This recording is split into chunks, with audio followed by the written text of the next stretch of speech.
Hi Leo, this is your horoscope for December 2016. Thanks for joining me. It's really nice to be with you today. Now, the first major significant shift that you're going to notice here in December is that Mercury, the communication planet, so the way you communicate and think and behave, that comes out of the very romantic placement in your fifth house in Sagittarius, which has made you really kind of adventurous and outward looking. That now moves into Capricorn in your sixth house. So it's all business. It's no nonsense. Mercury in Capricorn is dry and practical and grounded, and it's focused on results. And the sixth house is about your day-to-day routine and your working life. That is where you're going to be focused on. You will try and make that the best it can be. I think you're going to feel very diligent suddenly, and you will want to, get down to business and to get things done. You're going to be very results oriented. You've also got a lot of other energy sitting in that sixth house, really making it a priority and really making it an area of real focus. You have the Moon, Venus, and Pluto all in Capricorn. So there's a lot of Capricorn energy here for you, Leo. A lot of earthy, practical energy that you can use to get results. Now, the Moon is what you feel comfortable with, and Venus is what you love and what gives you a sense of personal fulfillment and joy. So you can really be creative with your day-to-day routine, with your working life, and you can really transform it so that it matches how you want it to be. Whether that, okay, we're deciding to move house because it'll be much better living in that location. We'll have more sunshine, we'll be next to a lake, it'll be fabulous. So that's the kind of thing, really changing practical things so that you're happier with your life. Now, Venus is in Capricorn here until the 8th of December, when it hops over your descendant and it sits in Aquarius in your 7th house.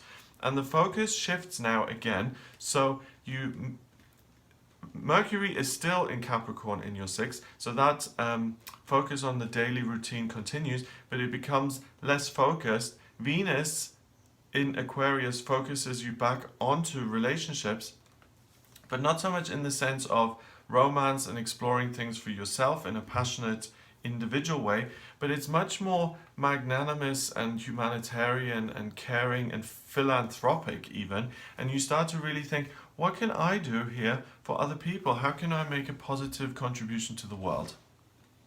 So there's a lot going on. You now focus on your own life, how to make that better, and possibly because you are in such a good place and because you realize that you're making good changes for yourself, you want to make changes for other people as well and support them and help them.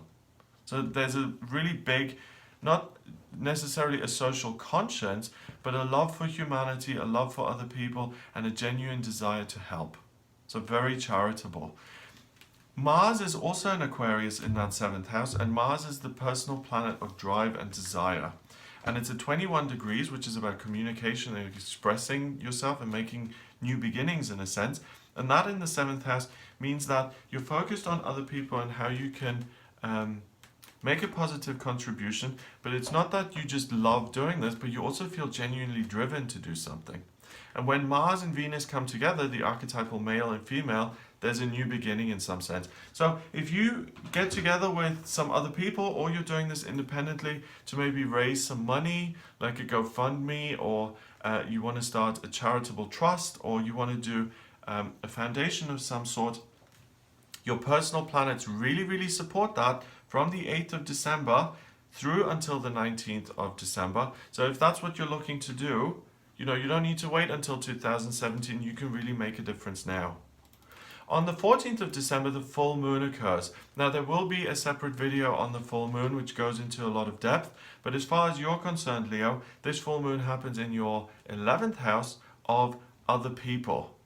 So the full moon is in Gemini at 29 degrees. It's going to be very, very communicative. It's going to be very open. And again, it's very much going to be focused on service and how can I communicate and how can I express myself and get my inner fire out into the world to help other people. So this focus here via your Venus and Mars on other people and how you can make a contribution really hits its peak during this full moon, and you will have a breakthrough, or you will feel that desire at its most powerful. So it's important that you engage on that level in some way. Mars moves from Aquarius into Pisces on the 19th of December, and now we've got a lot going on in your 8th house of institutions, other people, bureaucracy, institutions, things that are that are kind of static in life.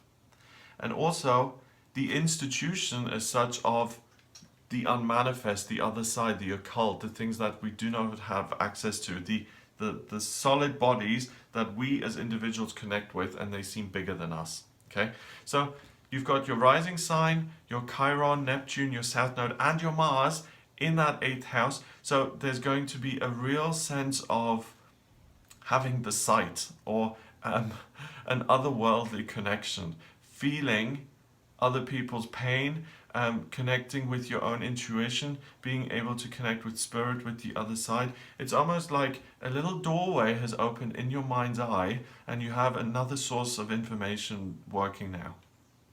It's like a trade route between two cities. Something starts, okay? And the two cities are your own mind and the other side, and suddenly some sort of road has been formed, and you start to get information from somewhere else. So use that in the sense of, please guide me, what is it that you want me to do? Because when you take divinely guided action, you cannot go wrong with it. It will always make your life wonderful. That's the best side effect of having a spiritual practice, because when you start to do what spirit wants you to do, it always ends up well. It always ends up being really, really positive and adding wonderful things to your life. Now, also on the 19th, Mercury goes into retrograde, and it stays in retrograde until the 8th of January.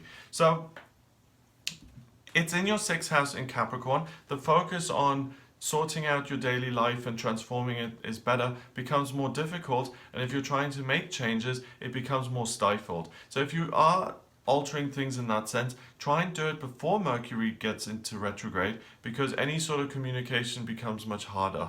Contracts, phone calls, there's much greater room for misunderstanding. So if there's any possible way for you to avoid that, please do.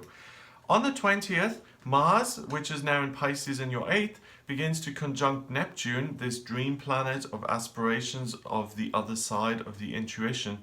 And these two stay in conjunction, so they stay next to each other until the 10th of January. So for you, this gives you so much drive and so much potential spiritual connection that you can really make so much headway like you never have before. Mars in Pisces traditionally isn't particularly comfortable. Mars is a fire planet of drive and desire, and it wants to get somewhere. It rules Aries, so it's fire, it's about having a goal and pursuing it relentlessly.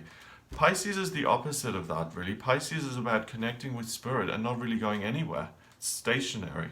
So Mars tends to be frustrated, but now with this connection with Neptune, Neptune is an outer planet, it's huge, and it's at 9 degrees in Pisces, so it is the essential spiritual force. And it kind of soothes Mars, and it allows you to channel this Mars energy in a way that's productive, and for you to channel it into spirituality.